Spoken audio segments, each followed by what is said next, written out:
അസ്സലാമു അലൈക്കും. അര കിലോ ബീഫ് ഡ്രൈ ഫ്രൈ ആയി വറുത്തെടുക്കുന്നത് എങ്ങനെയെന്ന് നോക്കാം. ഗൾഫിലേക്കൊക്കെ കൊടുത്തയക്കാൻ നമ്മൾ വറുത്തെടുക്കില്ല, ഒട്ടും വെള്ളത്തിൻ്റെ അംശമില്ലാതെ. പലരും പല രീതിയിലായിരിക്കും ഇത് ഉണ്ടാക്കുക.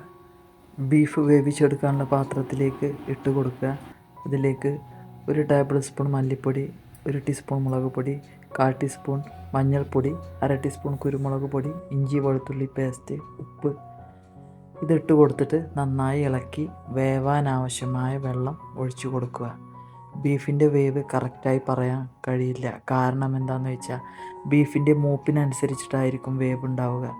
ഇളയതിനാണെങ്കിൽ കുറഞ്ഞ വേവും മൂത്തതിനാണെങ്കിൽ കൂടുതൽ വേവുമായിരിക്കും. കുക്കറിലാണ് വേവിച്ചെടുക്കുന്നതെങ്കിൽ ഇത്രയൊന്നും വെള്ളത്തിൻ്റെ ആവശ്യം വരില്ല.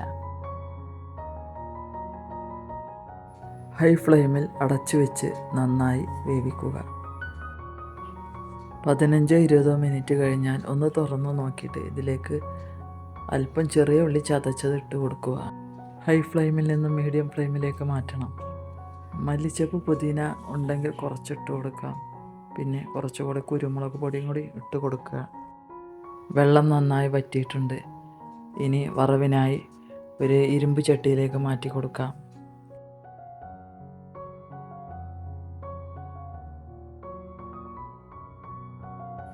ചട്ടി ചൂടായാൽ ഇതിലേക്ക് ശകലം എണ്ണ ഒഴിച്ചിട്ട് കുറച്ച് പെരുംജീരകമാണ് ഇട്ട് കൊടുക്കുന്നത്. അതും പൊട്ടിക്കഴിഞ്ഞാൽ ഇതിലേക്ക് ബീഫ് ഇട്ട് കൊടുക്കാം. വളരെ ചെറിയ തീയിൽ ഇളക്കി ഈ കളറ് മാറി ബ്ലാക്ക് കളറിലേക്ക് വരുന്നത് വരെ ഇളക്കി ഇതിലെ ജലാംശം മുഴുവനായും വറ്റിച്ചെടുക്കണം. ഇതിലേക്കായിട്ട് കുറച്ചുകൂടെ ഇഞ്ചി വെളുത്തുള്ളി പേസ്റ്റ് ഇട്ട് കൊടുക്കാം.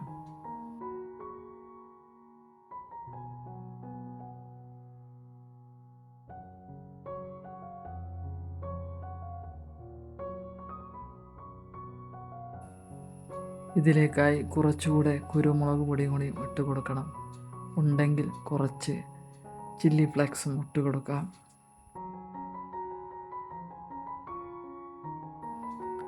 ശകലം ഗരം മസാലപ്പൊടിയും കുറച്ച് കറിവേപ്പിലയും കൂടി ഇട്ട് കൊടുത്ത് വറുത്തെടുക്കാം.